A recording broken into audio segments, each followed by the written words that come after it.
The Bamboo Project Podcast starts in 3, 2. Welcome to the Bamboo Project Podcast. My name is DonivanGray, the future $10 billion man. On the way to 10 billion, I decided I am going to help create 1,000 millionaires, including myself. And not by being a guru or selling a course, but by doing the things I already love to do every day and documenting the journey to get there. I figure I'll make all the mistakes so you don't have to. My name is DonivanGray, and this is how I will turn my life into a living. I'd like to start off by giving a shout out to all the people rocking with us and supporting the channel. We really appreciate you. We are currently streaming on all major streaming platforms such as Apple Podcasts, Spotify, Google Podcasts, Anchor, you name it, we on it. And if we not on it, we about to be on it. For everyone listening to this podcast and not watching it, you can find us on YouTube at The Bamboo Project. We have over 400 videos on our channel. You want to learn real estate? We got that. You want cooking tutorials inspired by Dr.Sebi? We got that. Travel and lifestyle vlogs? Got it. You want makeup and hair growth tutorials? Got it. Basketball? Got it. Turo? Got it. It's everything us. All the parts of the journey that don't make it to YouTube will be on our story. You can find me on Instagram at DonivanGray, DonivanGray, and my phenomenal, beautiful, amazing girlfriend, AnetaBurn, AnetaBurn. The Bamboo Project is about turning your life into a living by making money off the things you already do every day. We made different playlists for all the things we're into, and you can find all of those links in the description box below. This may be your first time here, and if it is, welcome to the family. But for everyone else that's been here, okay, this is chapter 2, page 104, the last episode of chapter 2. All right, we have 4 different segments on this podcast. We have life update, episode playback, Donovan's questions, and the topic of the day. All video and audio timestamps will be in the description box below. Today's date is March 15th, and it is 5:37 p.m. All right. So I was very angry today, and I'm a little bit better now.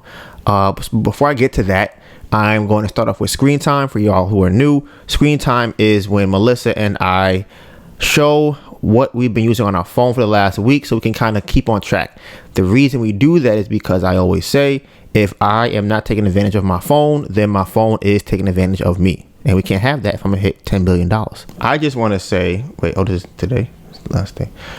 So far this week, even though it's not last week, my daily average so far, 6 hours and 24 minutes for this week, is down from last week, which was 8 hours and 43 minutes on average per day. And if we being honest, let me see, what is this day? God damn. How that even possible? That's crazy. All right, so my highest day for last week was 12 hours and 49 minutes on my phone. That's more than half of the day on my phone, which is an obscene number. And then my most used app was Google Maps on that day. Let's see what I have for the week. For the week, my most used app was YouTube for 15 hours. Then it was Instagram for 10 hours. And then Google Maps for 9 hours and 21 minutes. My total screen time for the entire week was 61 hours and 6 minutes. Social was 17 hours. The average amount of time I picked up my phone per day is 87. That's actually pretty good in my opinion. I've been trying to get it down. I feel like I said anything over 100 is crazy. 90 is kind of wild. And my first used app after pickup is Instagram. So, beautiful, phenomenal, amazing girlfriend. What is your screen time? My screen time for last week is... Don't make a face. Don't make a face like you did, like you was killing it last week. You probably was on 14 hours, right? What was it, 14 hours? 4 hours and 47 minutes. Cap. Absolutely cap. I don't even know how to sound. Cap. It's cap. I don't believe it. 4 hours, 47. Cap. Yeah, it's not an average. Because I had a day last week where I only used my phone for 3 hours. So she's gonna cap on the podcast. This is her podcast. It's half her podcast. She's gonna cap. Wow, that's crazy. 4:47. My most used app was Instagram for 10 hours and 32 minutes. And honestly, Yeah, 10 hours. What were you doing last week? I'm trying to think. How are you on your phone for only 4 hours? Google Maps, 3 hours and 30 minutes. Messages, 6. Because I be making candles and slaving. I was thinking about that. I'm like, maybe it's a candle making. You made a lot of candles last week, right? Yes. But I still feel like that's not enough. It's making candles. It's just a lot of prep stuff. I be reading on my Kindle. I think that I can see that. Beats on my Kindle. Beats, Kindle, Singing. beats, candles, and. I think I went to my mom's house last week. Did you really? I think so. Yeah. I mean, you did in the craft fair. That's what I'm saying. Like, listen, I be doing too many things. It's crazy. My ear hurts. On the phone. Now this. So you know what you gotta do? I'm gonna check her other phones too. I'm gonna check her laptop screen time and her iPad screen time. We're gonna see. We add everything up, which is even crazy because I'm not even adding up that on mine. And I'm like, if I did, it would be high. Well, I don't really use my computer has its own screen time. Yeah, I mean. But I'm not doing that. Because I'm like, if I spent 12 hours on Saturday on my phone, and I might have used my laptop also, I'm looking at over 12 hours. I'm looking at probably like 15 hours probably. I feel like I don't count the laptop because I'm more likely to be doing productive things than just idly being on my phone. I feel like my phone is more idle. Just more idle work just on the phone. All right. So, as I told y'all earlier, for the last 20 minutes or 20 minutes ago, 30 minutes ago, maybe an hour ago, I was vexed. All right, I was heated. I was wildly upset because I'm like, look. Everybody knows what the goal is. We all here. Everybody been following this. We know what the goal is. You can say it with me.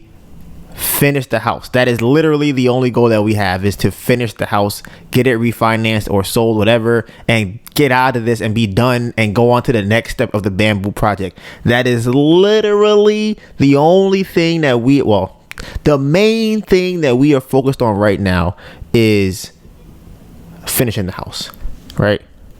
So here's how this week started off as far as the house goes. I have a friend of the family who's a contractor, right? He does a lot of work here and there. So he's very in tune and adept with knowing how construction works. So he actually just bought a property in Philadelphia recently that he's planning on renovating. And I was asking, like, hey, since you're going to be in that area, would you mind checking on the property for me? He's like, yeah, sure. He's actually going to be in like another city. He was going to come through. He said, check it out.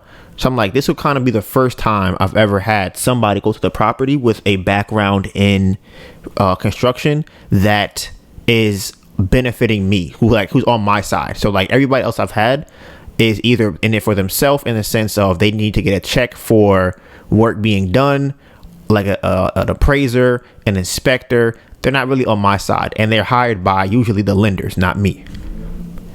Then I have a contractor who is, I don't think he's putting my best interest first, because he's gonna probably, I'm assuming he's gonna put himself first. That's just kind of how it goes. So that's fine with me, as long as you putting yourself first means that you want to have credibility going forward with what you're doing. So putting yourself first doesn't always mean being selfish as far as not caring about other people, because at the end of the day, let's say that you put yourself first and do a terrible job, it's going to blow back on you because you're only caring about yourself. So my dad's friend went out there, or family friend went out there, and he went to the property. I was like, hey, what do you think? Like, what do you think is going on? When do you think we'll be done? How much do you think we have left? So he walked the property, he gave me a call back. He said, it looks really good. A couple of things he wanted to point out. He feels like we are over renovating for that area, right? He was like, I think inside the house is going to look phenomenal, beautiful, amazing.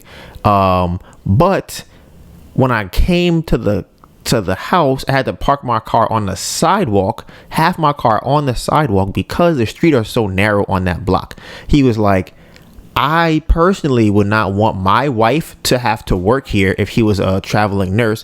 But he said, if anybody were to see the pictures of this house, they would think it was a beautiful and an amazing house. And I was like, that's a good sign. I like that. Right now, you can take that how you want to take it. Like, somebody might say, bro, you're bugging, whatever. Somebody else might say, yo, I fuck with you. I agree with that.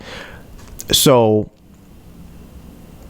he pointed that out. He said that when he went there, they were doing the sanding for the drywall. He said that there was a guy there who was just wrapping up.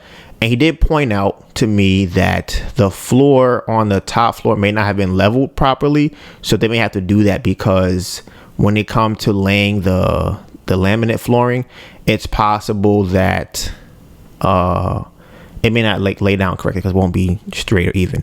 So that is something I have to bring up with my contractor also. So my most important thing when I asked him, I said, hey, family friend, when do you think this will be finished? When do you think is the absolute time this could be done? He said, look, everything looks really good to me.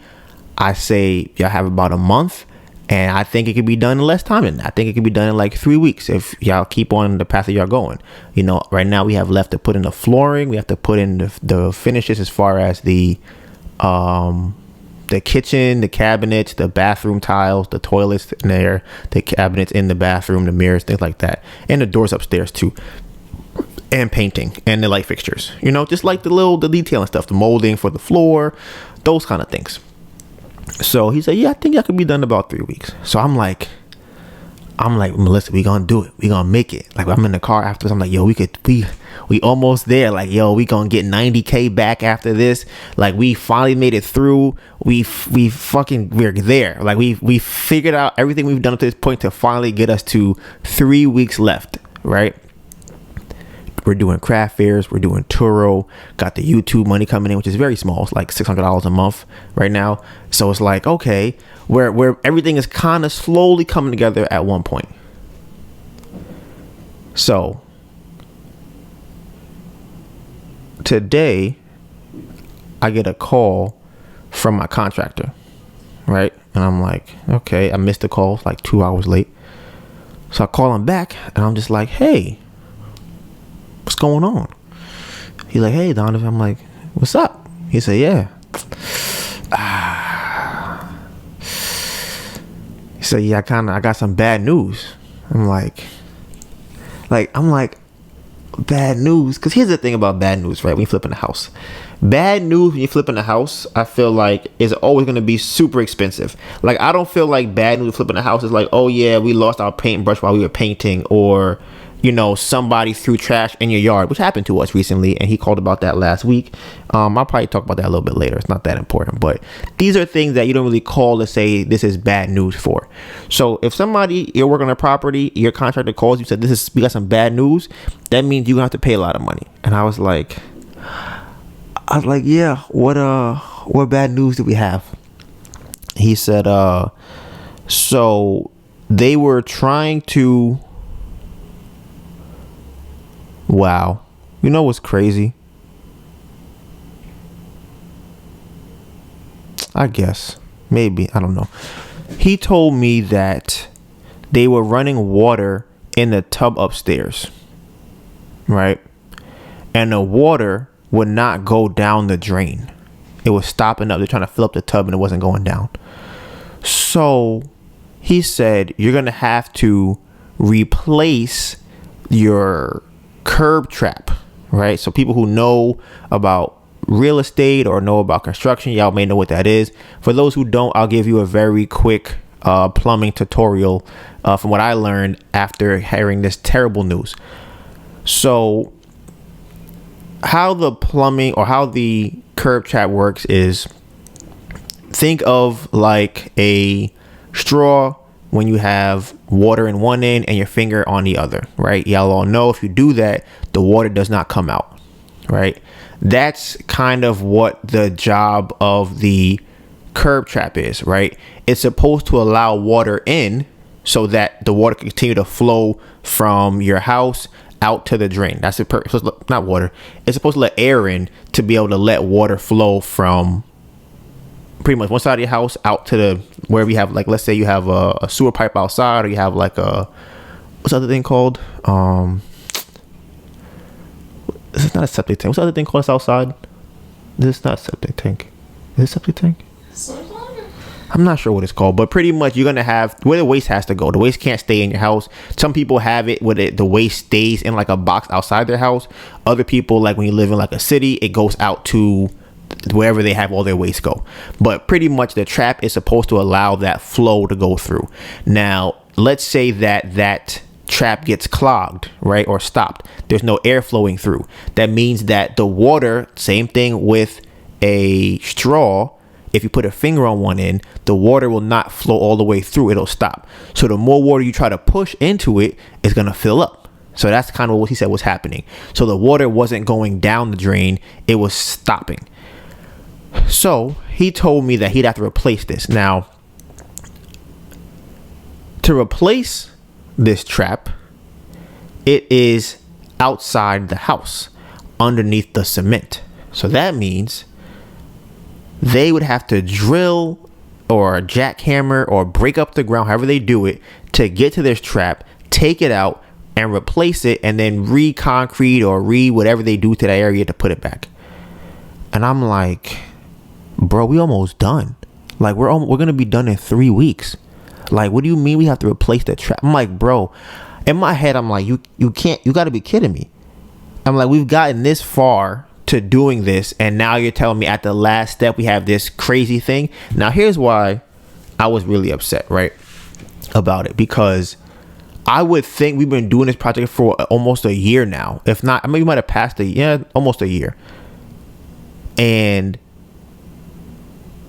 no one caught this. No one that was coming to the property, not the inspector, not the plumber, not the person that passed the rough inspection, nobody at all saw this. And I'm like, how is that possible? Like, nobody tried to run the water. How did we get all new plumbing and y'all didn't check if it actually works? Then I'm thinking, how did we get all new plumbing and you still have to replace something? I'm like, that don't sound like all new plumbing to me. That sound like kind of a lot of plumbing. It don't sound like all new plumbing. So I'm thinking, obviously somebody here is lying. Either the inspector, in my head, I'm thinking I gotta sue somebody. I don't know if I gotta sue my contractor, his plumber, the inspector, somebody getting sued for this money that has to be done for this thing to be pulled up. Because, bro, when I tell you, my brain was like, we barely by the grit of our teeth even getting by to get to this house being done, and then you slap another $5,500 on top. And here's the thing about this, right? This is my assumption, and then it was kind of verified later. Bro, I don't even know if you heard this part. So if you want to do any type of plumbing work, as far as I know, you need permits. Permits don't just come overnight. Like, we've had a time we had to wait almost a month and some change for a permit.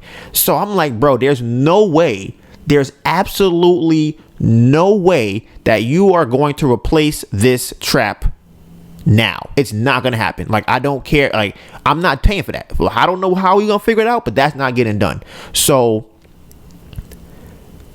if we had to wait for permits and then finally we have to work to get it done, that could be another 2 months. I'm like, bro, I will fight somebody before we get to 2 months. Before we have to add 2 more months on, we're going to have to scrap, because there's no way it's not gonna happen. There's just no way. He said we have to pull up the whole city block. What? What are you talking about? That's what he told me. What are you talking about? That's what he told me. That's what he's gonna do. That's what he told me. The guy, not the rotor guy. He said they have to pull up like a city block, huh? The one you just called. Yes. To replace that, because I'm assuming what I'm guessing is you probably have to turn off stuff and let everybody know in the area, like, hey, we're digging this up, you won't have water for the next 3 hours or whatever it is, 2 hours, we're gonna do this. And I don't know if they're gonna pull up the whole thing, but they have to probably drill in different parts. And my contractor gonna do this. What he said, he gonna do it by next week. Hearing after he told me that, so right, from talking to that guy, I assumed that I would have to dig up the whole block. Now, here's how I ended up talking to him, right? So I'm talking to my contractor, and this is just like a life lesson for me that I'm now going to implement going forward. As I'm talking to him, I'm asking him, like, yo, what's going on? Like, I don't understand what you're saying. Like, can you walk me through the process of what's happening? And as I'm asking him, I think he's getting offended by me asking him questions. He's like, you want to just talk to the plumber? You want to talk to him? And it kind of took me off guard, because I'm like, why are you being defensive about me trying to understand what's wrong with this plumbing? So I'm just like, nah, you don't have to, I don't have to ask it. I'm asking you, like, what is happening with the plumbing? And he just kind of said, you have to replace it. And I'm like, okay. I'm like, well, listen, that's not going to happen. So is it possible that we can push that down the line to do it after the property is refinanced or whatever? And he was like, well, that is possible. I'm like, well, that's what I'm probably going to do then, because there's no way I'm paying for that. It's not happening. Like, there's no money to pay for that. So he going to say to me, well, I did tell you in the beginning that this property would probably be like $120K worth of work. In my head, I'm like, what the fuck you talking about? Like, in my head, that's what I wanted to, like, grab him by the throat and, like, you ever see the cartoon where they strangling them? That's because I'm like, 120K. We had like 160. We almost you talk about another 155. That's like 170. I'm like, what do you mean? Why would you even fix your mouth to say to me, we at 120 we would have been, bro, at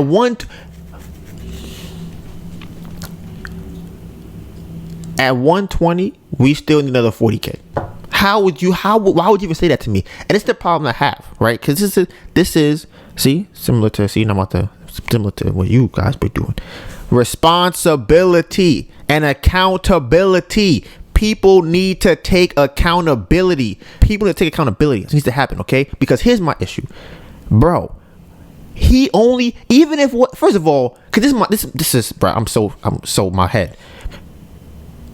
Why are you even telling me that? That means absolutely nothing. For you to tell me that I told you it would be 120K. So now I'm supposed to be like, yeah, you're right. I should have expected this plumbing thing to break after you replace all of the plumbing, after I paid for that. There's literally no reason why he should be telling me I need to pay I should have paid 120K, right? So that's my first thing. But here's what happened. He didn't want it to look like it was on him. That's the problem. And I'm starting to notice that. It's a trend. And I've been reading and I've been keeping my eyes peeled, because I'm starting to notice things, and I really feel like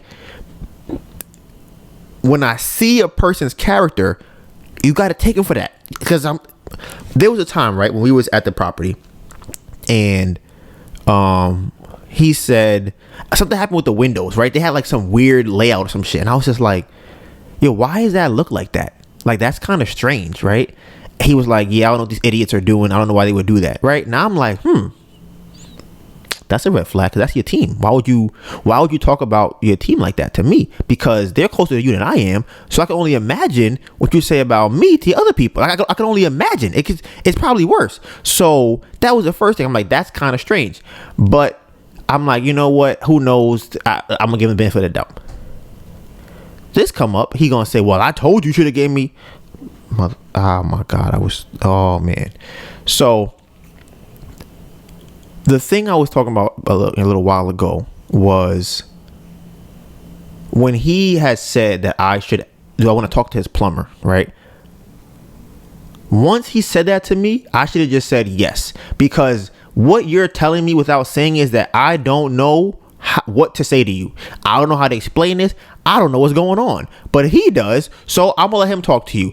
If he had said that, I would have said, sure, let me talk to the plumber. But if you say it as if I'm trying to insult you, I'm like, bro, why are you offended? I could talk to you. That's fine. If it happens again with me, I'm gonna have to say to somebody, yes, whoever you suggested I talk to, I'm gonna talk to them, because obviously you are afraid to talk to me, or you don't know what to say to me, and you want them to answer the question, which is fine. But I would rather be more upfront and say, listen, that's what he told me. I'm not really sure how that works, but then here's the thing: you lose face by doing that, because two things happen, right? Well, mostly one thing happens. I now go, why don't you know that? Right? So now that doesn't mean he should now lie in the future. It just means that you should know more about your job. Or once he told you this thing, you should have done all the work and research you need to do to find out, how do I explain this to the guy that is contracting me to do this job? Because I'm going to ask you. I'm not going to just say, okay, pay $5,500 for it. I'm not doing that, bro. I'm gonna ask you why. I'm gonna ask you how. I'm gonna actually explain this to me. So So, okay, boom. So I said, listen, you know what? How about this? I'm going to figure this out 'cause I'm not paying that. And we'll figure out what we can do going forward. Right? And I'll call you back when I come up with an answer. So I'm in my bed watching all types of videos, learning about how plumbing sewage systems work, what a curb, what is it called? What a curb trap is, what the house trap, all the different traps and how they work, how you install them, how you take them out, what they do, how to cut them, how to, I learned this new thing, right? I just saw. You can create a pipe inside a pipe. Earlier, it's been a year. So all this time, there was no floors. There was no nothing. Right? And now, here's my issue, right? Because, I mean, we kind of have floors, but I don't know what the ceiling looks like. There's drywall on the ceiling.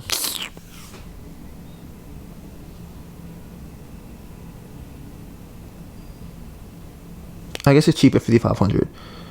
But, because I'm like, how are they going to get to it? To the pipe to replace it if it's... Well, that's the thing. Okay, so I'm going to continue where I was going with this. So, I'm watching all these videos. I'm like, okay, I need to figure out a way to not have to pay this, okay? So I'm looking at videos, I'm learning things. So I called some plumbers in the area, right? Shout out to Roto-Rooter, who I called. And funny enough, I think I've heard that name before, but I don't know where I would have heard it.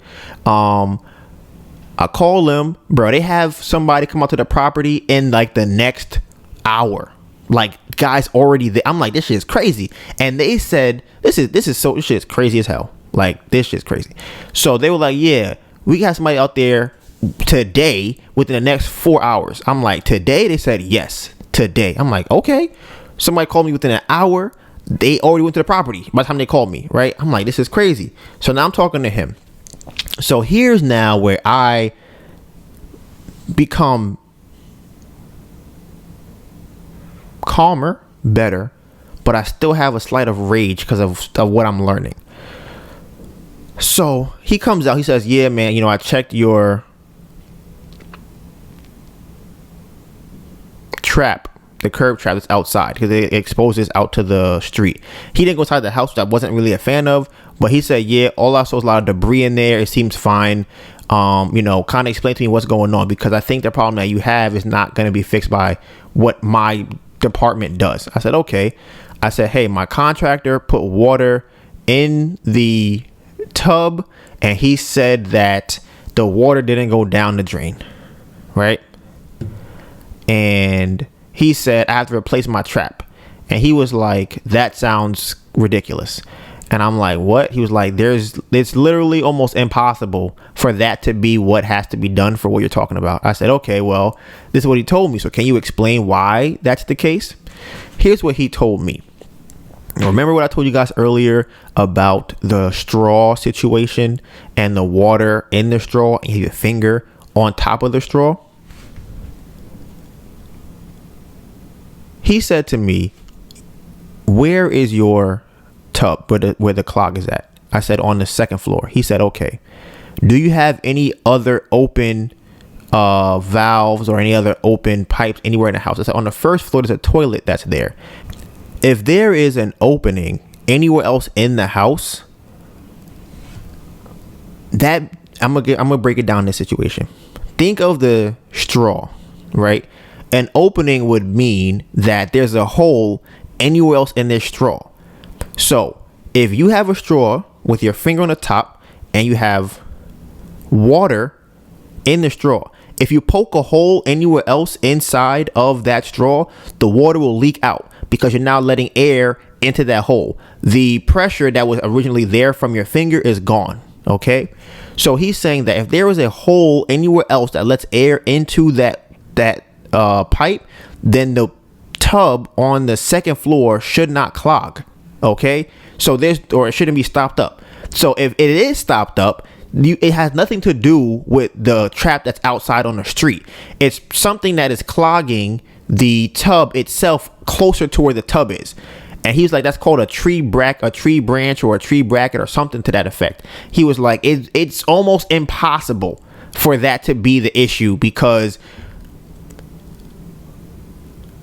that would mean that the trap that is outside is pushing water past all of the other open holes up to the second floor, right? So I'm gonna break it down again using the straw. If you have the straw and you put your finger on the top and you have a hole in one side of the straw, right? If you try to put water in the straw, the water will come out the hole before it gets to the other side of the straw. What the current contractor is trying to tell me is that the water is going past the hole to the top without coming out of that hole, right? Because if it was coming out of the hole, that means all the other holes in the house where there is a hole, the water will come out. It'll be leaking because that's how pressure works. It would be released from there in terms of the air. Hope that was a good enough analogy for y'all to get that. So I'm like, that makes sense. He was like, yeah. And that's what I talked to Melissa about as far as the city block thing goes, because he said that they would have to pull permits to be able to even pull up the street, to be able to put in the proper lines and switches that it needs to replace the trap. And my thing is, listen, if the trap is broken, I have no problem replacing it when the time comes, which is not today or this week or before this project is finished. It comes after that. Once we get the money, because at the end of the day, he says like $5,000, right?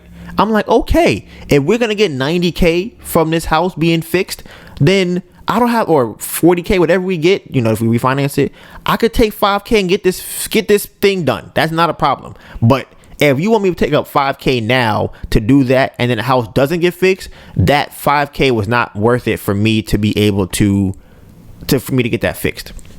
So he thinks that it's a problem with, there might be another trap that's underneath the tub that he thinks I should probably try and flush out. They charge about $545 for that. My man said, yeah, bro, this shit was funny. He was like, yeah, that guy could come out. This would be about $545. He said, but I did see some debris in your trap that leads outside. And I said, okay, so, will that cause a clog? He was like, well, if it's leaves, no, it really wouldn't do that. But if you had a jet, you could blow that stuff out. I was like, okay, well, how long would it take for somebody with a jet to come out to do that? He was like, yeah, man, we kind of backed up. It'll probably be a really long time. I was like, damn, that's crazy. I'm gonna have to wait fucking weeks just to get somebody to pump the stuff out. He's like, yeah, they probably can't do it until at least tonight. I'm like, tonight? He was like, yeah, probably like later in the night. I'm like, bro, if they can do that shit today, bro, I don't give. And he told me that if they did the street situation, replacing it, that would be done in like 3 hours. They said they would come on like a Monday or something, do that in the same day, be done from like 12 to 3 or 11 to 3, whatever he said, and it'll be done. I'm like, bro, that's crazy. And then actually the guy, here's the funny thing about this too, right? The trap that's underneath the tub, he said that they could have a guy come out there in the next hour to 2 hours today to check it and see if that's what the issue is, right? And I'm like, bro, I would be, but it's $545. But he did say, I asked him, if this guy comes out and finds out that's not the problem, will they get charged? He said, no, you won't get charged for it. So I'm like, I might do that, but I'm gonna talk to my contractor again. I'm gonna find out about this and see what he says, because I personally don't think that is what the issue is. That's talking to this guy. So that is kind of the update on the house. We will keep you updated. Shout out to my guy Emilio. He knows what's up. The bamboo project is in full effect. Every time some nonsense like this happens, it's like, bro, what are the odds? Oh, a little asterisk for this too, a little funny tidbit. So last week, right, when I go to the bathroom, my preference to use to wipe my ass is toilet paper and baby wipes, right? Now, this probably don't seem like anything to y'all. It's like, okay, if you want to do that's your personal preference, right? However, what I tend to do with my paper towels and use baby wipes is put it in the toilet and then I flush it. So now some of y'all probably think that's crazy. Some of y'all probably don't care. You said toilet paper and baby wipes. Just clarify what you use. I just want to be sure. Say which toilet tissue, toilet paper. Use toilet paper. What is that called? Paper towels. Oh shit! Facts. My bad, guys. Okay, she's absolutely right. I use paper towels and baby wipes, right, and flush both of those down the toilet right after I wipe myself. So now you understand. Maybe I probably thought about like, okay, that's not that serious. Paper towels and baby wipes are what I put down the toilet. Now, we had a convo last week, right? And Melissa had I think I used it for something else, and I might have put it in the toilet, right? And that one didn't flush. So Melissa goes in the bathroom. She's like, Donovan, there's a paper towel in the toilet. And I'm like, yeah, I put it in there. She's like, what? Why would you do that? And I was like, I do that like 7 times a day. What are you talking about? Like, why would you not? What are you talking about? She was like, you can't do that. I was like, but I've been doing it 7 times a day for like 4 months now. What are you talking about? I've been doing this since I don't understand what you're talking about. She was like, are you serious? I'm like, yes. Yes, I'm very serious. So I'm like, listen, don't bother me about no damn paper towels. I've been flushing for months, multiple times a day. But baby, here's what I'll do, which I think is funny. Now, y'all could tell me if I'm crazy for this, right?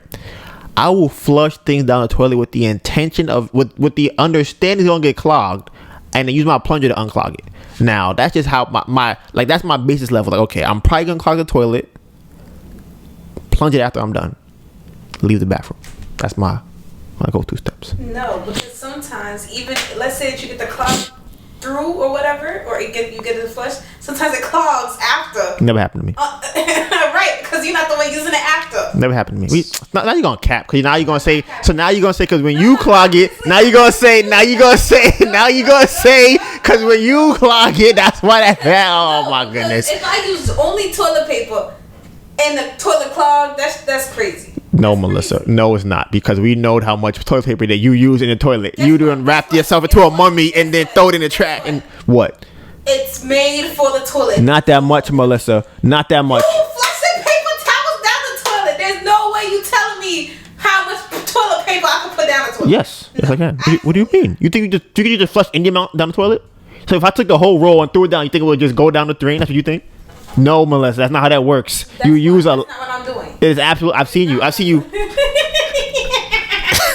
roll, go, and then you do one, and you drop it, and you go do another one, and you fold it over, and you do another one, and then you put it back in the toilet, and you go, okay. And all you do is pee, and then you all of that, and then you peed, and then you flush, and you go, I don't know why this clogged. That's not what happens. Listen, I've seen you use a whole roll by yourself in one day. We're talking about you and your maniac self flushing paper towels and continue the story, because I know. Anyway, so that is what I've been doing, right? So my brain is like, listen. She was like, well, Donovan, can you not do that when we move to get our own house? I was like, maybe. I don't know. I'll think about it. So I just think that maybe it is very ironic and coincidental that the next week our trap on our house gets broken. The house that's been renovated or been working on for the last year just magically has this quote unquote broken trap. And I'm just like, bro, is this a sign? Is this a sign to not flush paper towel down the toilet? It might be. It might be a thing. So that is what the house update is for that. Oh, no, you didn't tell the story properly. What else I left out? Why does the guy think the drain might be clogged? Oh, facts. You're right. I didn't. Okay. Yes. You're right. I almost forgot that. So I was asking the guy, the second guy I got for a second opinion. I'm like, so what do you think would cause this? Because he was saying that, he was like, if somebody's flushing things down the toilet that shouldn't be flushed, like paper towels, things like that, that would probably clog it. And I'm like, interesting, right? So he was like, well, you said nobody lives. I said nobody lives there. He's like, okay, so if nobody lives there, then what's probably happening is whoever the contractors are that are working, whatever they're using to clean their tools, they're probably flushing that down the tub. And if that's the only place you have for running water to use, they're probably putting their mortar down there. They're probably putting, their paintbrush stuff down there. They're probably putting all types of whatever they eat or whatever is going down there. And that is probably what's clogging that tub. So, come around full circle, it's God tapping me on the shoulder and being like, Donovan, what the fuck are you doing? So that was what happened today. Now, on a brighter note for you guys, like I said, it's so crazy because Melissa and I were having a conversation the other day about passion versus gift, because I heard a DC Young Fly interview a while ago, and he said that he feels like his passion is music, but his gift is comedy, because comedy comes easy to him. He does not have to actually really work for it. Like, he does, but it's easy. He can get up in the middle of the day, make a video, it goes viral. He said, but music, which is what he loves, he works on it, right? He loves, that's his craft or whatever. So I think it's funny because this candle thing is doing numbers. Like, it's, and I don't, is that your passion? I wouldn't particularly say I would say creating things. Right. I would say my passion either. But here's where the things kind of coincide. Melissa likes creating things. I like talking. So she creates something. We go to a craft fair. I talk a lot. People buy it.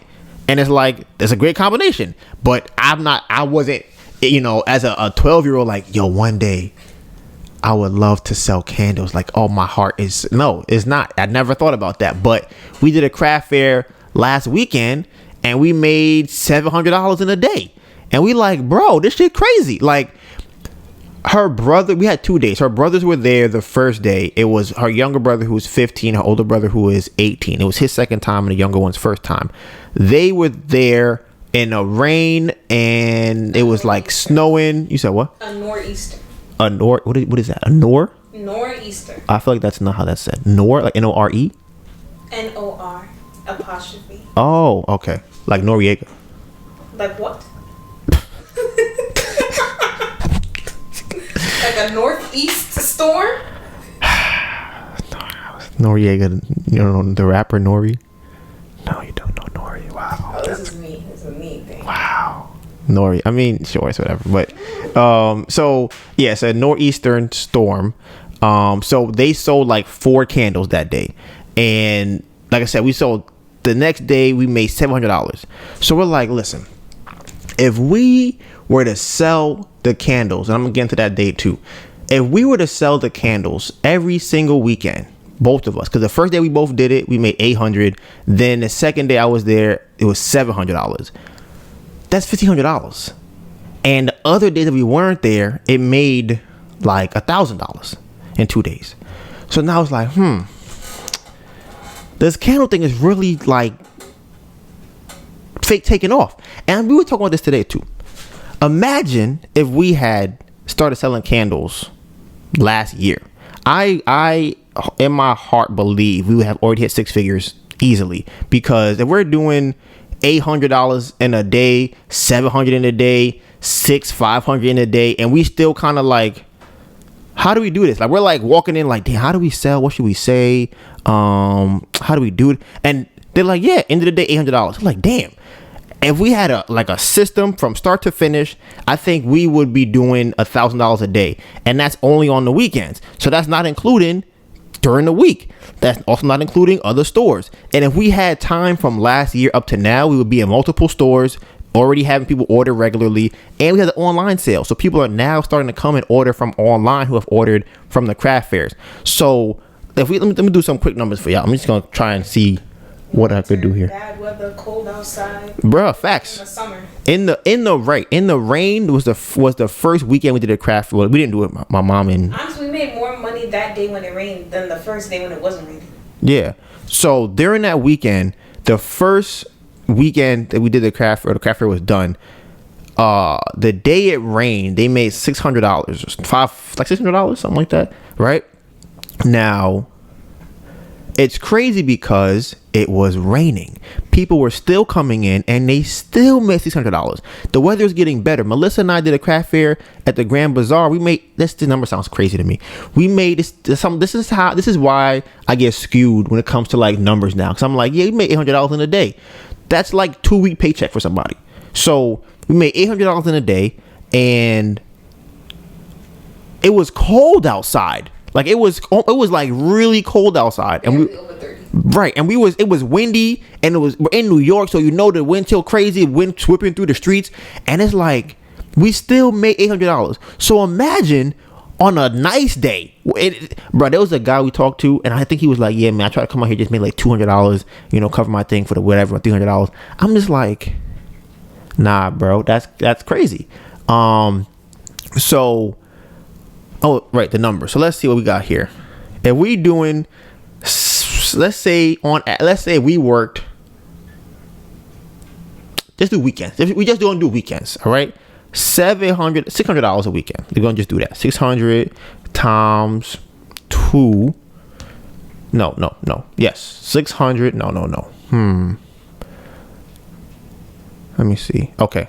600 times 2 is 1,200 times 4 is 4,800 times 12, 57,000.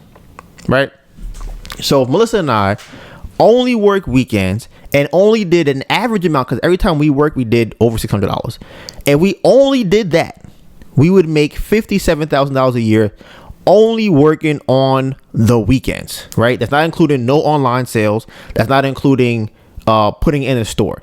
So we already have, my friend has a store. He said we could put the candles in. He bought some already wholesale. Another person we met at a craft fair, they said they have, their boyfriend has a store. So we went to talk to him last weekend. So we got to follow up to him and get the candles in that store. My friend's opening a second store. My friend has a friend who owns another store. So, and then Melissa's friend put her onto a black owned business that puts candles in their store. So this is just in the span of like 2 months. If we were doing this consistently for the whole year, we could easily have hit 100K. And that's not including hiring people. And now that I think about it, that's not including doing multiple craft fairs. Yeah, because, bruh, the numbers I gave you was only for one craft fair. Me and Melissa working there. That's it. If we had another craft fair, the one that we did on Sunday, we made $800. Let's see. So we got $800 times 52 is $41,600. So we do that one plus the 57,600. We had 99 too. So if we did one craft fair every Sunday and then the other one, which is Sunday and Saturday, we would be at 100K, 99K for the year, only working on the weekends. That's crazy. So, you know, it's a wild thing that we got here, because we could have been using this. We could have moved. We could have bought a car. We could have got, honestly, we could have did so much stuff. We could have bought another house. We could have wholesale. We'd have money for wholesaling. We'd have money for equipment, for food, for cats, everything. We'd have so much more money. It's just crazy, because we would operate right now off of the pennies and the dimes and nickels that we could find to put together to be able to pay this and pay that. As we've been operating off of. We have not been operating off of flourish. No flourishing. The last time we operated off of flourishing, to some degree, we went to Italy. That was like the last time that we were like, had some money. Like, all right, let's do something. And we moved in here. For me, I think the last time we was kind of, maybe, I don't know, flourishing, was when we bought the laptops and the equipment. I can't even say that, because we got a check. So it's like, we wasn't like making money. We just got a large lump sum. That's true. And honestly, even going to Italy, that shit took a little. Right. That's something like, after we did that, it was like, we were flourishing up to that point. We did that and it was like, damn, I got to work now for the rest of the year every day. 12 hours a day. So, but at that point, I could still work to make money. And now it was harder. But that's that. So I guess I'm updating you with the candle thing. During that day on Sunday, it was me, my mom, and my friend Javon, who I play basketball with. Now, I wanted to see, how we talked about in the prior weeks, what it would be like hiring somebody. And I've learned that a component I never considered when hiring people is how they work with others. Like, I thought, okay, can they follow instructions? Can they get the job done? That's what I always thought about. But you can't pair everyone with each other. I never really considered that. So now going forward, we have to figure out who can we pair with each other that will get work done. Because even still with that, me and him are friends. So I feel like we were talking more than we should have been, because we were trying to get sales for candles. So that's something I got to take into account. Like, okay, can I hire a boyfriend and his girlfriend to do the candle sales? I don't know, because they might start talking and be lazy and not want to do it. Can I hire people who don't like each other, or their personalities don't match? It may not work. So that's something that we had to learn. Now, this is something I think was the most important lesson I got from the craft fair over the weekend. I always talk about being a leader and who leads, and 100-0 and 0-100 and follow and supporting and all of that. I talk about that all the time. And I have there's a slight disconnect between how I lead and how I think and what leaders, I guess, are supposed to do. Right? So the disconnect is this.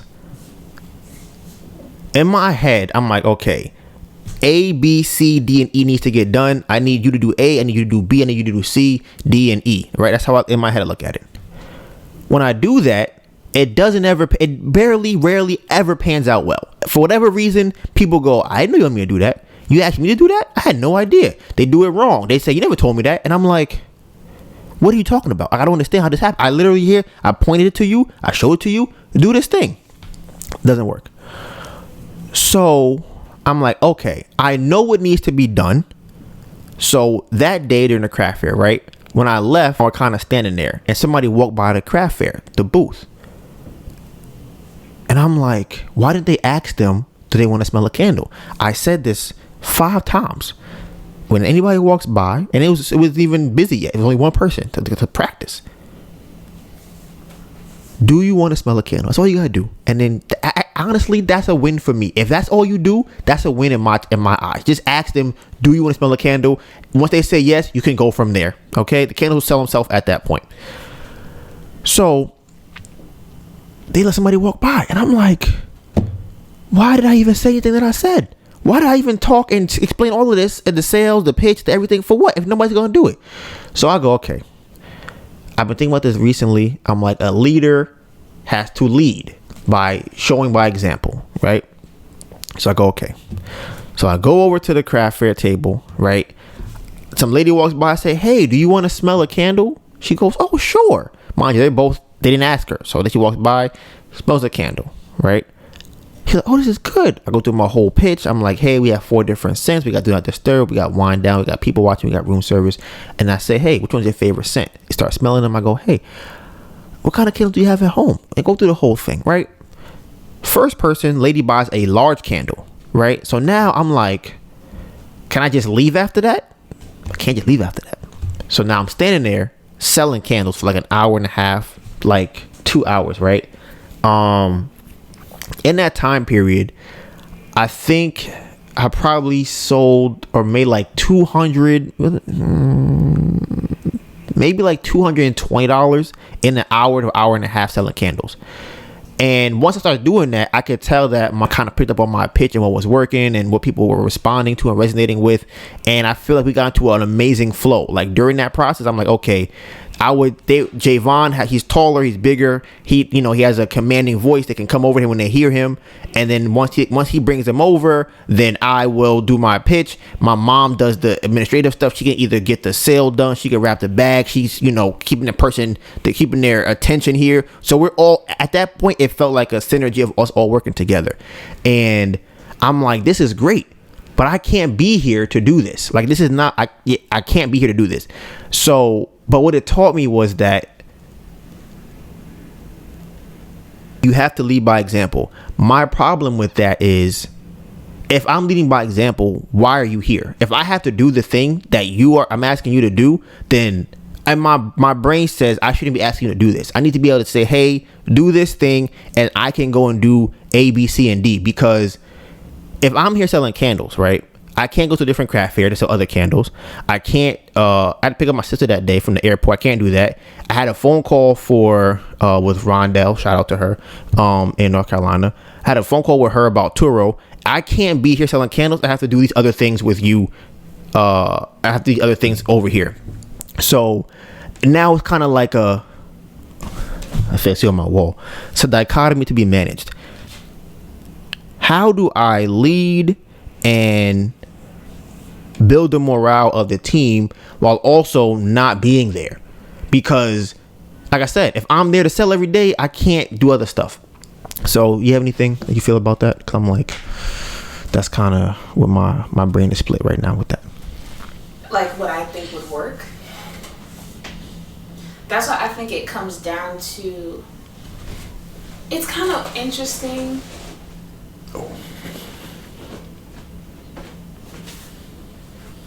Because I think it comes down to, like you said, who you have selling, and then kind of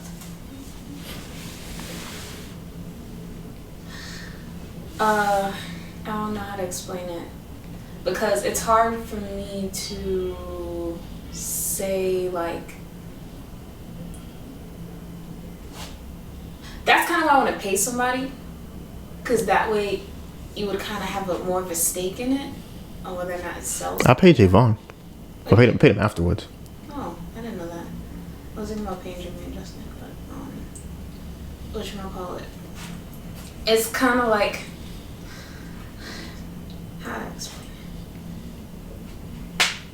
Because it's an effort thing, right? Mm-hmm. So if going into it we say 10, 15, 20 times, like the most important thing is to ask people to smell the candle. And you don't do that. Like I really don't know how else to go about it. As on like maybe if it's a commission based thing. Like I feel like something needs to be there to incentivize them to talk to everybody. Yeah, I think I like commission based because I also feel like I paid Javon $100 and that's more than 10% of what we sold that day. So I think if we tell somebody you get 10% of everything you sell, we still would have paid them less than we paid Javon. Right, and Javon also, paid for food and stuff like that too. So it's kind of like, I think with the commission, you are now choosing how much money you make here. And if I tell you in the beginning, like, okay, listen, this is gonna be, you get a 10%. I don't know what percentage. I was thinking $50. What do you say? We think about this: $50 up front, or not up front, but $50 for the day, right? And then everything after that's 10% of sales. So if you sell 10 candles, you get, depending on the price, you might get another $30. Actually, no. Yeah, if you sell 10 candles, you get $30. If you sell 10 big candles, you get like $35. Because 10% of $14 is $1.40, right? Mm-hmm. Right. So, and then, yeah. So I think that something like that would work, and I like having the base pay idea. I like that a lot. Because I was like, damn, if you only sell like 10 candles, you're only getting what? Yeah, for the whole day. $14? You're going to be mad. But you should have sold more than 10 candles. Right. So it's just, I think that would be a good idea, because I think that's what's missing, where there's nothing really incentivizing me. Like I'm already doing enough by being here, I feel like. Mm-hmm. So if nothing is here for me to like push me to talk to everyone or to make this successful, it's not gonna be the outcome, as opposed to me or you doing it, where it's like we have to do this. Right, I am talking to every single person that walks by. I walked in there. You was looking. Like I made $300 already. And then Javon was on his phone like this. Hello, hi, wanna buy a candle? Bro, I need that energy the whole day. Yeah, and I said I think that's what I was saying earlier, where it's like matching, because with me and you, we both know these candles have to be sold, right? If I'm with Javon, he's like, I know that you want this candle to be sold, so I'm gonna continue talking to you. But if me and you are out there, it's unlikely that me and you're gonna be sitting there talking to each other the whole time, not selling candles. As I'm like, I don't know. I don't know. Excuse me. Yeah, I don't know. Like, yeah, how else to get someone to feel that way about it, without them being in it. So they would have to have some type of stake, some type of something in there. That's why I think the commission thing works. And I don't know. I have to look it up. And I feel like that might be whatever nonfiction book I read next. Kind of might have to do with company, and just because I know that a lot of companies have, like Starbucks has a partner program. They have a book too. I feel like they have not like the founder book, but they have a book on customer service. See, right. I feel like I might have to get into that, like that, unfortunately, because I know that there's something with that, with calling your employees partners, with giving certain benefits and things like that. Same thing with Costco, same thing with Apple.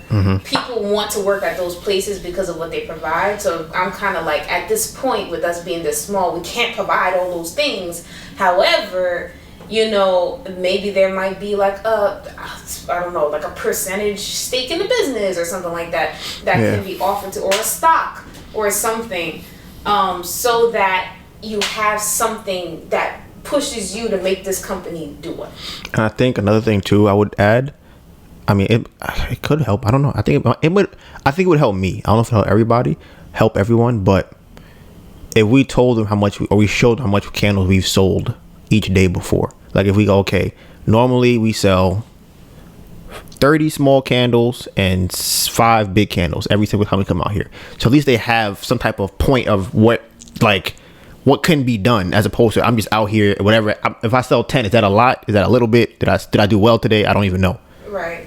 And that's another thing too. Funny enough, Modell's, when I was working there, they used to have like what you did that day last month and what you did that day last year, and we had to know that before we went on the floor to have an idea of how much we want to sell today. And Starbucks has something similar, but they didn't make us learn that. Like that was more of a supervisor thing. For Modell's, like the people on the floor had to know that. But yeah, that's something. Well, we're building a business here, so we're learning about business related. If anyone want to help Ember Candle Co., hit Melissa's line. It's melissa@embercandle.co. You can email me and we can talk, because we are in New York City, and if you're free on weekends, I would love to meet you and see how this goes. Right, we're looking for new talent. So as far as last week, we had 2 situations as far as the Bamboo Project effect. For those who are new, you may not know what that means. Shout out to my guy Emilio. He knows exactly what that means.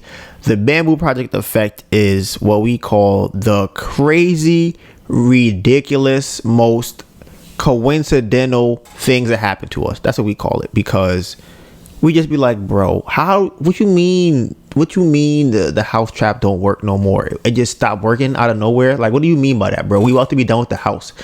What you mean we signed a contract for Airbnb and you canceled it the next day once we bought all the furniture, drove out to Philadelphia, had it delivered to the house? What you mean you saying no? What you mean we had a car for Turo, they got crashed on the first trip? What you mean they got crashed before they even got Carvana crashed the car before we got it, allegedly. So that's the Bamboo Project effect. The craziest things, right? That just go, wow, that's ridiculous. So the 2 Bamboo Project effect things outside of what I told you about the house trap is this. The first one, I definitely take responsibility for this. Okay. I apologize to everyone out there who watches One Piece. Okay, I take full responsibility for what has happened over the last weekend. So Melissa and I have been watching One Piece, which is an anime show. Shout out to One Piece creators. We've been watching that show for like 6-7 months now, right? We finally catch up, right? I honestly did not even know the show was really still ongoing. We finally catch up last Sunday, not the one just passed, the one before this. Well, whenever y'all see this, the week before this. And we're like, okay, we're excited. Our Sundays are usually anime days. It's like 3 or 4 that come on. We get really hyped up. We sit down, we watch them, we're excited. So this Sunday, after we done finished all of the craft fair over the weekend, we're excited to sit down and watch this new episode of One Piece. If we have finally caught up to everybody else, we caught up. We're ready to sit down with the rest of the world and watch One Piece together as a unit, as a family of One Piece watchers. Melissa goes online to find out that the One Piece episode is not coming out today. And I'm like, oh, you gotta be kidding me. I'm like, damn, that was gonna be my relaxation for the day. I'm thinking maybe it's gonna come out tomorrow, next week, right? Why Melissa looked it up and found out that the day that we finally catch up to One Piece, the episode we would finally watch with everyone else in the world to be caught up, is not coming out because the studio was hacked. And did they steal the content? Something got compromised. They won't even tell exactly what happened. They compromised that one episode, which I was just told recently by Melissa was supposed to be a phenomenal, amazing, great episode. And I'm sitting in the bed and I'm like, actually, it's funny because she's reading the stuff to me and she's like, yeah, it got canceled. I'm like, damn, that's crazy. She was like, yeah, they don't know what's going to be back out. I'm like, they don't know what's going to be back out? Like, how was that possible? She was like, yeah, they got hacked. I'm like, they got hacked? what you mean they got hacked? She was like, yeah, they've been compromised. Compromised? I'm like, what is this? Some type of spy? What is this? Like, what do you mean? This is an anime show. How y'all get compromised for an anime show? So that was one thing, right? The other thing that happened as far as the Bamboo Project effect, which is this one is just like, bro, are you serious? Huh? This is I think you forgot to say that it is suspended indefinitely. Oh, right. Suspended indefinitely. That means we caught up all this time. We took all the time to finally catch up. We're ready to watch it. And now it's suspended indefinitely. So I thought maybe it'll come back next week. Because, sometimes the anime land, they do that. They skip an episode because of the Super Bowl or the All-Star game or something happened, whatever. They'll skip an episode. It's suspended indefinitely. This is one of the, if not the best animes out ever, and it's suspended indefinitely the week that we finally catch up to watch what's gonna happen next. If it got suspended indefinitely like 2 months ago, we'd have been like, damn, that's crazy, because we still would have had 2 months left to watch the show. But no, they wouldn't do this the week that we finally caught up. It's just craziness. It's just something we have to laugh at. So that's one. The second one is this. I told you we have a candle going to another store, right? It's called the Plant. What is it called? The Old U. It's a plant store in the West Village. So the first day we went there, they closed early that day, right? So we drove, after we went to go see my friend at his store, we drove to Manhattan, which is like another hour from where we were at to get there. We pulled up to the store. They're like, oh, guys, we closed early today. And I'm like, okay, that's fine. Whatever. We'll go there on the weekend, right? We go home, we get some food actually, and we go home. We look online, the day that we were gonna go, they were closed. And we're like, wow, that's crazy. And before I even get to the next part, on the website, on Google, it said they were open when we got there, but they left early. I just wanted to put that out there. So yeah, we thought they were gonna be there because it said open. So they had a sign on the window that said they were not open today. Okay, whatever. So 2 attempts made, 2 attempts failed. Third time is the charm. So we drive all the way out from our house in Queens, all the way to Manhattan, right? We pull up and all right, boom, they open. We excited, we happy. We go into the plant shop, introduce ourselves. I'm like, hey, I'm looking for, this guy. We met his boyfriend, and we just wanted to know, if we could talk to him or whatever. And they were like, wow, you guys came in at one of the most unluckiest times. And me and Melissa just oh, really? Tell us about it. Because what are the odds? What time do we come in at? He goes, well, honestly, the owner never calls out. He's here all the time. But for some reason, he got sick. Did he get sick? I think either he was sick or he got called to go somewhere else. I think he said he came down with something, right? Either way, every single day this man is there. Every day. And the day that we finally pull up, after the first 2 failed attempts, we go into the place and he is not there, and he won't even be there for a couple of days. And we're like, bro, even they had to laugh. They were just like, yeah, y'all really, how did y'all come? He's literally always here all the time, every day. And I was just like, listen, man, the Bamboo Project effect. That's just what it is. So now we have to go back to that store, hopefully meet up with him, and then put the candles in that store. So, man, this is just, this is a funny story. And then, I guess to wrap up the life update. Okay, so the life update. That's one other thing for life update. Upcoming craft fair. The wholesale deal, right, bro? Shit is so, bro. I feel like I don't know what it is. I mean, this is what I be having to think. Is this something that I'm doing? Why is it that the Bamboo Project really be in full effect like this? What is it that be happening? I don't understand, right? So this wholesale deal, I thought would be locked up 2 weeks ago. It wasn't locked up.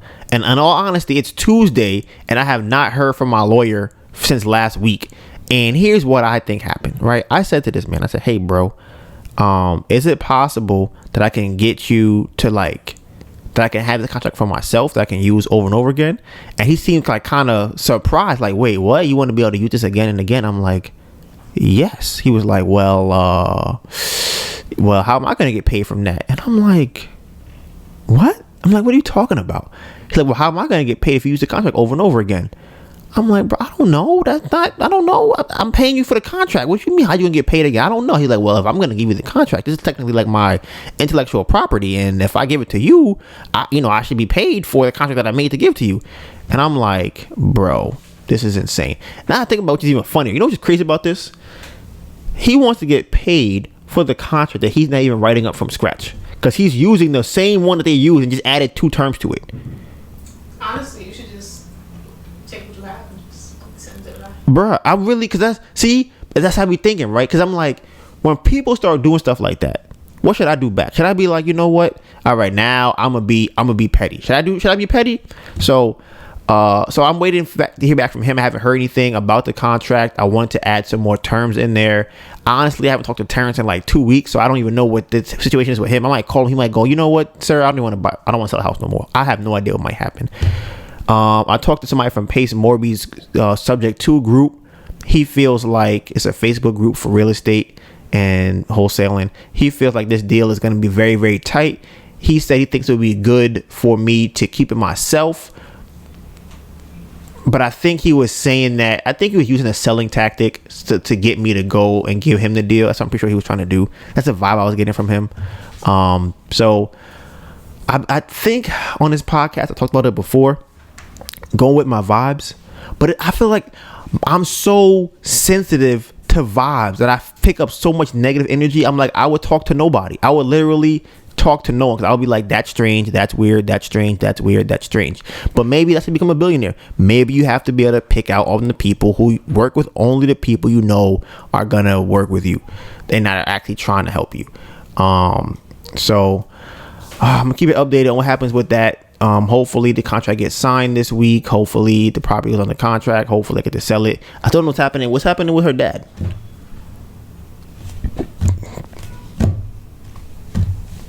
Bruh, it's like, I've been trying to get in contact with her, not to talk about that, just talking about that and other things in general. But we keep missing each other. Listen, this is what I realized. Okay, they say this all the time. It is very, very hard to find good people to work with. It's very hard, and I'm learning that. And because it's like the good people to work with themselves. And I remember work for themselves. I remember seeing a quote somewhere that went something like, the reason you want to be an upstanding person, the payoff of being an upstanding person is that you attract other upstanding people. So that's something I'm gonna look into. Maybe I'm attracting the wrong kind of people. Maybe that's what it is, and I need to. Does that mean you're not an upstanding person? It has to be, obviously, because I'm like, that's the only solution is that. So now somebody's late, I'm leaving. Never showing up. Don't talk to him again. I'm like, bro, you was late. Don't come outside. Don't talk to me. You act kind of funny with your peoples. Don't talk to me. We done. But there's so many people like that, though. It's like everybody. It's like, oh my God. Either way. So that is it for life update. Can you scroll down? Episode playback. So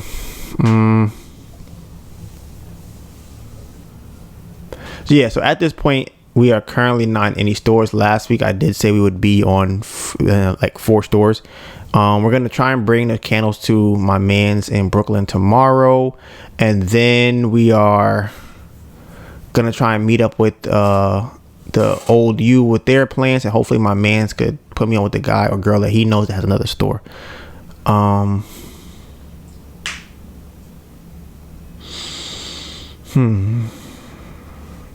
Yeah, I think that was for episode playback. I think I talked about a lot of that stuff already in the life update. Okay, so this is the topic of the day. It's like 2 of them.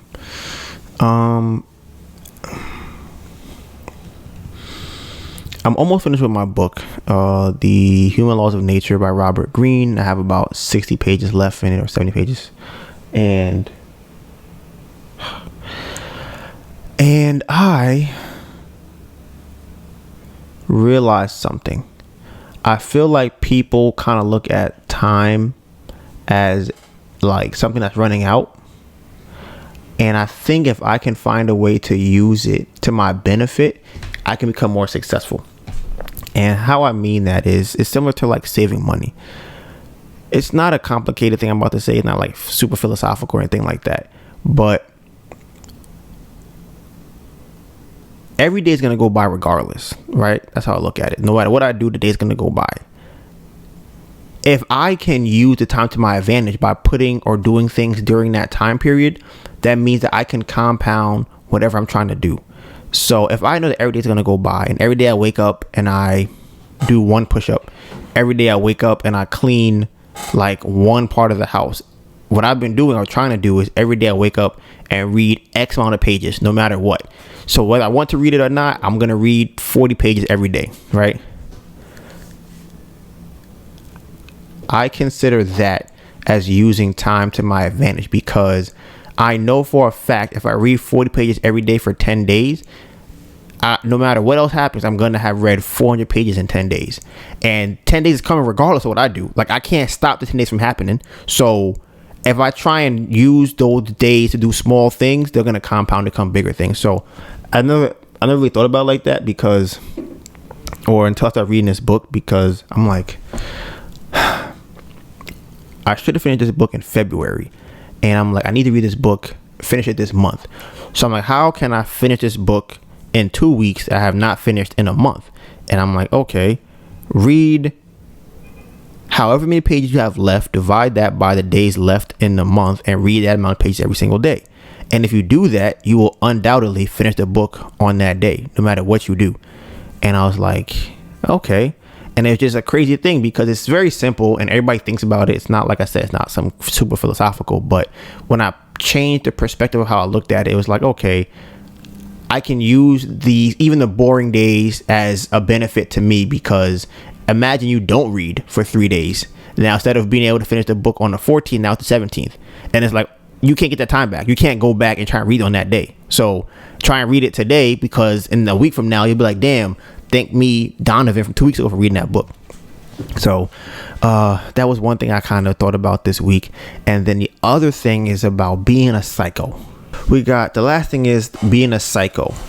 I'm gonna save it for next week, because I feel like I am tired and I don't want to try and force myself to get this out, because it's currently 7 p.m. and I still have a lot of things to do today.